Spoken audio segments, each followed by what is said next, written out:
Syria condemns Morsi's statements as a flagrant interference in Syria's affairs. Our army forces clean Saif al-Dawla from terrorists and kill scores of them in Aleppo and its suburbs. President Putin warns that certain sides are extremists to serve their own interests in Syria.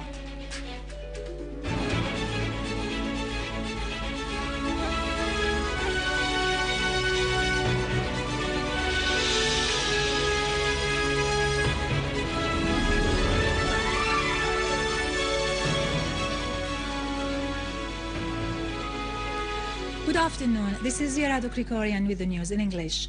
The Foreign and Expatriates Ministry has condemned Egyptian President Mohamed Morsi's statements during the Arab Foreign Ministers meeting in Cairo as a flagrant interference in Syrian affairs and an open encroachment on the Syrian people's right in choosing their own future without foreign intervention. The ministry said Morsi has reflected the views of a group that is detached from the mutual history of the Syrian and Egyptian peoples. The ministry described Morsi's statements as part of the media instigation campaign that aims at igniting ongoing violence in Syria, adding that in this way his government is not different from the other governments that support armed terrorist groups and are therefore partners in shedding Syrian blood. The ministry said history will not forgive those sides for what they have done to the Syrian people. It stressed confidence in the Egyptian people's ability to regain Egypt's role on the Arab arena in a manner that restores the currently missing balance in joint Arab action.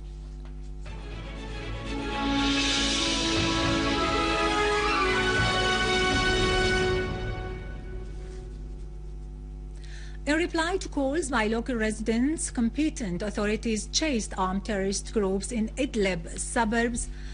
Army units attacked the terrorist hideouts in Harem city along the highways, which were used by terrorists to attack civilians, killing and wounding a number of them.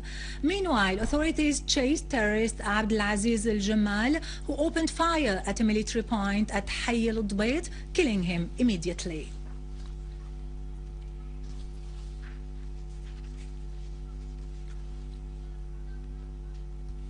The authorities have intercepted a terrorist attempt to attack law enforcement troops in Al-Nizariya village in Homs suburbs, killing 3 terrorists and wounding 4 others.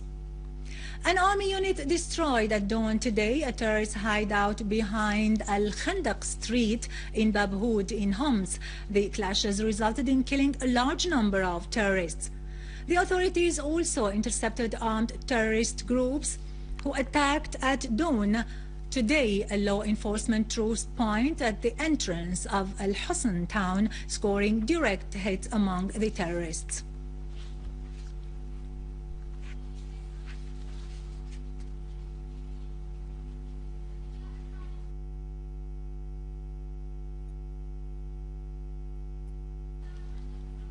Five terrorists were killed and 5 others were captured today when army units stormed a terrorist hideout on Aleppo Ancient Road in Hama, following information received from the inhabitants.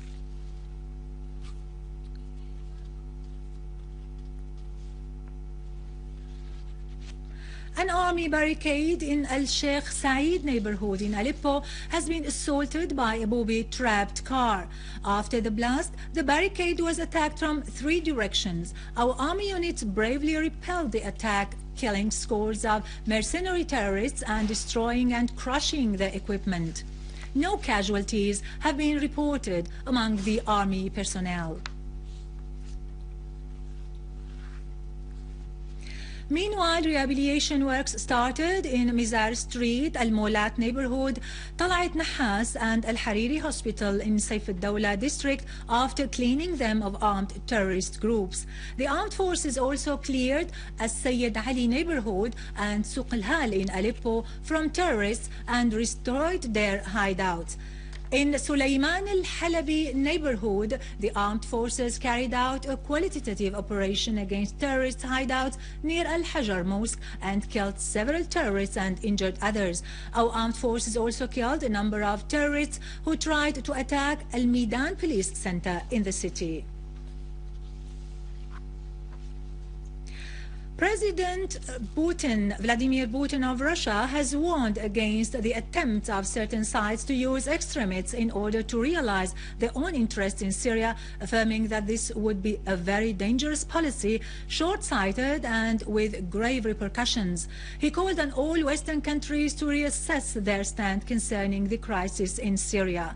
In an interview with Russia Today channel, President Putin called for a halt of violence by all sides and for national dialogue to outline a future that guarantees security to all the sides taking part in the internal political process. On Russia's stand towards Syria, Putin said, Russia had proposed a meeting on Syria in Geneva, which was attended by all sides, during which a roadmap was drawn for work that would bring about stability and calm to Syria and enable the country to move to a phase of development and construction, and all the participants had approved the decisions taken. He pointed out that the armed opposition has refused the Geneva decisions, and some Western countries who took part in the meeting turned their back on the Geneva statement.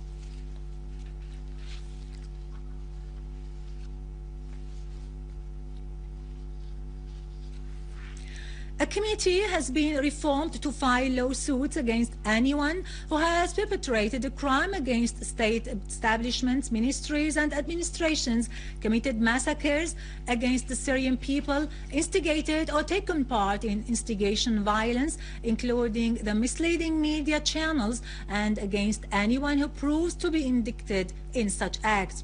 The committee is to start work immediately. The dates of its meetings for accomplishing its work are to be seen as soon as possible under the supervision of the head of the Bar Association in the Syrian Arab Republic, Mr. Nizar Skeif.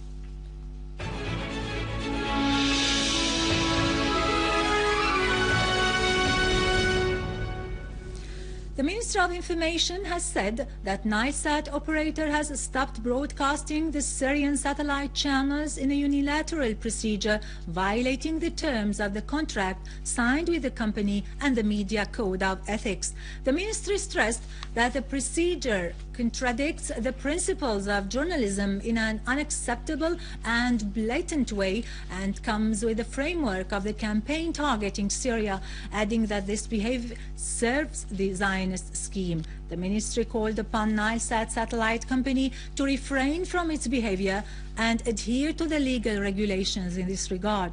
The ministry condemned this behavior, which violates the simplest rules of the Arab States Broadcasting Union law and Syria's rights, which should be preserved according to these rules. In related news, Union of Syrian Journalists denounced the Nilesat administration's decision to suspend the broadcast of Syrian satellite channels as media piracy against national media and the freedom of the word.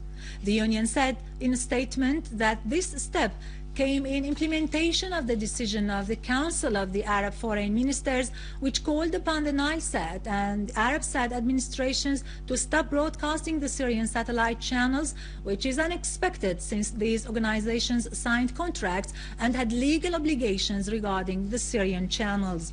The statement added that the union addressed all Arab journalist unions and the International Federation of Journalists to condemn this move and to call upon the administration of Nilesat to refrain from their decision in accordance with the minimum level of moral principles and international conventions, particularly the UN Charter and the freedom of opinion and expression.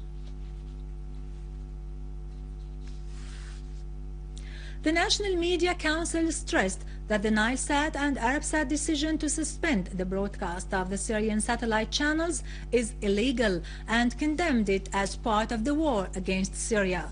The Council considered these procedures as completion of criminal acts that targeted the Syrian media institutions and the journalists, stressing that such terrorist acts aimed at silencing the voice of the Syrian media, which presented to the local and international public opinion the reality of what is taking place on the ground, exposing the campaign of lies and fabrications led by Arab and Western media.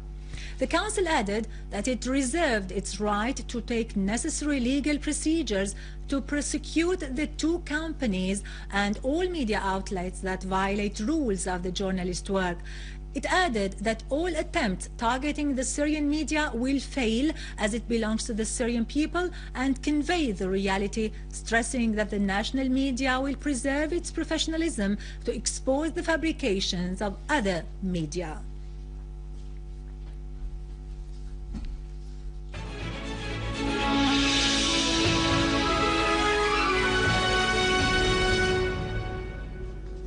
In occupied Palestine, 3 citizens were killed and 3 others injured following Israeli air shelling last night of Palestinian houses, raising the death toll to 6 in the last 24 hours.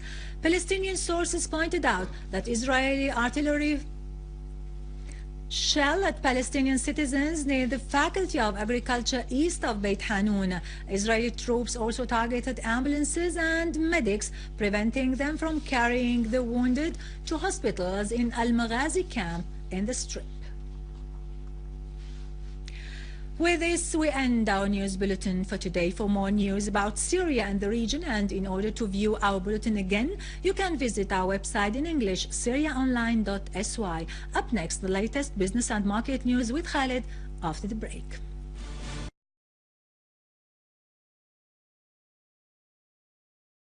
Different from the other governments that support armed terrorist groups and are therefore partners in shedding Syrian blood. The ministry said history will not forgive those sides for what they have done to the Syrian people. It stressed confidence in the Egyptian people's ability to regain Egypt's role on the Arab arena in a manner that restores the currently missing balance in joint Arab action. President Putin warns that certain sides are extremists to serve their own interests in Syria.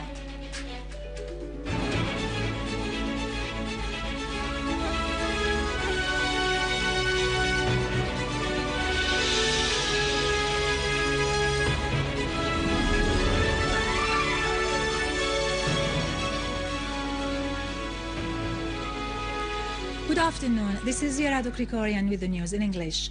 The Foreign and Expatriates Ministry has condemned Egyptian President Mohamed Morsi's statements during the Arab Foreign Ministers meeting in Cairo as a flagrant interference in Syrian affairs and an open encroachment on the Syrian people's right in choosing their